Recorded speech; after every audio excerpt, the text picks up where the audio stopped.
ازيكم؟ النهارده هنتعلم انيميشن جديد في الافتر افكت، وهو ازاي نعمل الكارسل انيميشن اللي هو زي ده كده. والكارسل انيميشن هو مستوحى من لعبة كلنا لعبناها واحنا صغيرين، وعشان ما نضيعش وقت يلا بينا نبتدي على طول.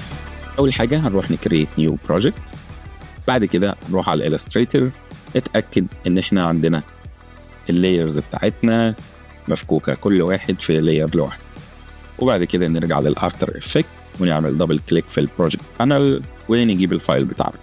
بس قبل ما نimportه نتاكد ان احنا هنا عاملين composition retain layer size، واقول له import، وبعدين اروح اعمل دبل كليك على الكومبوزيشن بتاعتي هيفتحها لي. بعد كده اروح ادوس كنترول كي واغير مقاسها للمقاس بتاعنا اللي هو 1920 في 1080 25 فريم بير سكند، واخليها 6 ثواني واقول له اوكي. بعد كده انا محتاج اظبط دول في نص الكومبوزيشن بتاعتي، فهروح افتح الجريد وعند البوينت السنتر بوينت اللي هو ده هروح امسك اللايرز بتاعتي واحرك بالارز او الاسهم لتحت لحد ما يتظبطوا عندي تقريبا في نص الدايره بس، وبعدين اروح اقفل الجريد تاني. دلوقتي عشان ابتدي اظبط مكانهم في الكومبوزيشن اروح اعمل كاميرا جديده، وبعدين اروح امسك اللايرز بتاعتي واخليها كلها 3D بان انا اعلم على العلامه دي. لو ما لقيتهاش عندك دوس F4 هيظهرها، او دوس على التوجل سويتش تحت. بعد كده هروح على الكومبوزيشن بانل واروح عنده الفيو واقول له انا عايز 2 فيوز. دلوقتي اللي المفروض انا احركه، انا لو مسكت دول كده هلاقي اللايرز بتاعتي كلها في النص، فاللي انا محتاج اعمله دلوقتي ان انا احرك اللايرز بتاعتي بمسافات متساويه من السنتر ده. وعشان اعمل كده اول حاجه اروح دوس بي على اول لاير، وانا هنا هتحرك في الزد فهخليه مثلا 600، فانا عايز اتحرك في الزد برضو فاخليه 600، وبعدين اجي هنا انا محتاج احرك ده كده، وده لو وقفت هنا هيقول لي ان ده الاكس، فهروح على الاكس هلاقي ان انا عندي رقم ملعبك شويه، فاسهل طريقه ان انا احركه بيه 600 بكسل برضو ان انا اروح هنا اقول له بلس او زائد 600 اقول له اوكي، والتاني برضو اروح اقول له بقى انا عايز اطرح 600 منه عشان اوديه الناحيه التانيه، وكده هلاقيهم اترسوا. دلوقتي تعالى بقى نقفل الفيو التانيه ونرجع 1 فيو واقول له fit up to 100%، وتعالى نشوف هنحركهم ازاي. والطريقه الصح ان احنا نحركهم في مسار دائري ويبقى عندنا الفول كنترول او التحكم الكامل فيهم. نحط نل في السنتر هنا ونربطهم كلهم بيه. تعالى نقفل ده كده ونروح نعمل رايت كليك نيو نل ونمسكهم كلهم، نخلي النل ده 3D برضو ونمسكهم كلهم وبعدين نلنكهم في النل. دلوقتي لو انا فتحت الروتيشن ولفيت حوالين الواي في الواي هلاقيهم بيلفوا معايا بشكل منتظم بس مش باصين للكاميرا. عشان احل المشكله دي هروح امسكهم كلهم، امسك اللايرز بتاعتي كلها واروح في منيو لايرز ترانسفورم اوتو اورينت، هيفتح لي الويندو بتاعت الاوتو اورينت، هقول له اورينت توردز كاميرا واقول له اوكي. دلوقتي لما انا الف هلاقيهم كلهم باصين للكاميرا. يلا بينا نعمل الانيميشن. دلوقتي انا عشان الفهم بشكل مظبوط لو رحت هنا توب فيو هلاقيهم مرصوصين في مسار دائري، وده معناه ان انا ممكن اتعامل مع الروتيشن بدرجات محدده. نروح نقفل ده بقى، فهنبتدي هنا بالزيرو وبعدين الف ده 90 درجه، هيجيب اللي بعده وبعدين 180 وبعدين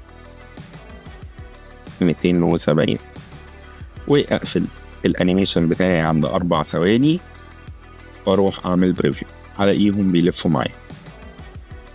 دلوقتي انا محتاج استايلايز الانيميشن ده او اخليه انعم، فهروح امسكهم كلهم واعمل رايت كليك كي فريم اسيستنت ايزي ايز. دلوقتي افتح الكيرف ايتر وابتدي اعمل ايزنج للكيز بالمنظر ده، وحاول تخليهم كلهم قد بعض عشان الانيميشن كله ما بين الروتيشنز كلها تبقى زي بعضها. طبعا انا ظبطته كده بالتقريبا، بس انا لو عايز اظبطه بالظبط فهعمل دبل كليك هنا، فهيطلعني هنا اللي داخل واللي خارج. فهاجي هنا مثلا ده الكي خارج منه الانيميشن فخليه 60 واقول له اوكي. ده الكي داخل فيه الانيميشن فخليه هنا 60، وهو خارج برضو 60 عشان يبقى زيه بالظبط. وهنا برضو اللي داخل 60 واللي خارج 60 واقول له اوكي. كده انا متاكد ان كلهم زي بعض. لو رحت عملت دوست زيرو دلوقتي عشان اتفرج على الانيميشن هلاقيه اتظبط معايا. بعد كده الخطوه اللي بعد كده اروح اعمل باك جراوند وكريت نيو سوليد، خليه ابيض او اعتبر. اهم حاجه اقول له ميك كومبوسايز وبعدين اوكي، واشده لتحت واحط عليه رام او جريدينت رام، وامسك الجريدينت رام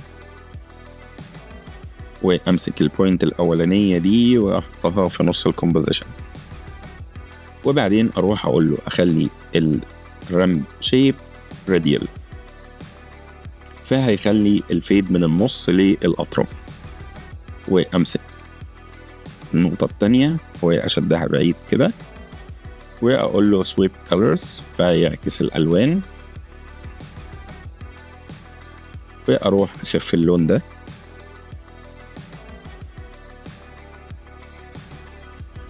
كده ناقص حاجه واحده بس بسيطه، ان احنا نخلي الفوكس بتاعنا موجود على السيركل او الشيب او الايكون اللي موجود في وشنا او اللاير اللي قصادنا على طول، والحاجات اللي في الباك جراوند تبقى في الاوت اوف فوكس بحيث ان احنا ندي دبس للسين اكتر.